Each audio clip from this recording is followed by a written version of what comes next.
ఒక గ్లాస్ తో మొదలైనది ఎన్నో జీవితాలు నాశనం చేసింది. మొదట ఫ్రెండ్స్ తో జస్ట్ ఫర్ ఫన్, కానీ ఆ అలవాటు మెల్లగా నియంత్రణ తప్పింది. హలో హాయ్, నేను మీ doctor Rehman sir, consultant neuro psychiatric, doctor Rehman Kurnool neuro psychiatric centre. ఈ రోజు నేను మీకు ఒక మందుకి బాన్స్ అయిన పేషెంట్ గురించి చెప్తాను.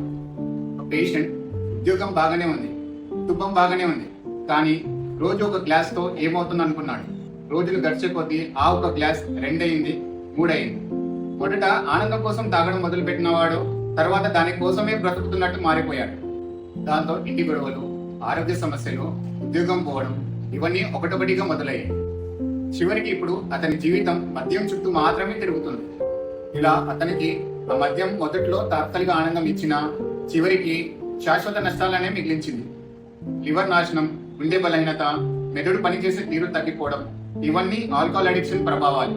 గమనించండి, ఇది బలహీనత కాదు, ఇది ఒక వైద్య సమస్య. ఆల్కహాల్ అడిక్షన్ అనేది కేవలం అలవాటు కాదు, ఇది ఒక మెదడుకు సంబంధించిన మానసిక వ్యసనం. దీనికి ఖచ్చితమైన ట్రీట్మెంట్ ఉంది. మందులు, కౌన్సిలింగ్, రీహాబ్. దీని ద్వారా చాలా మంది మళ్ళా వాళ్ళ సాధారణ జీవితాలని గడుపుతున్నారు. మద్యం శాశ్వత బాధనిస్తుంది, కానీ సరైన ట్రీట్మెంట్ తీసుకుంటే కొత్త ఆశ, కొత్త జీవితం దొరుకుతుంది. గుర్తుంచుకోండి, మద్యం లేని జీవితమే నిజమైన స్వేచ్ఛ, నిజమైన ఆనందం. Thank you.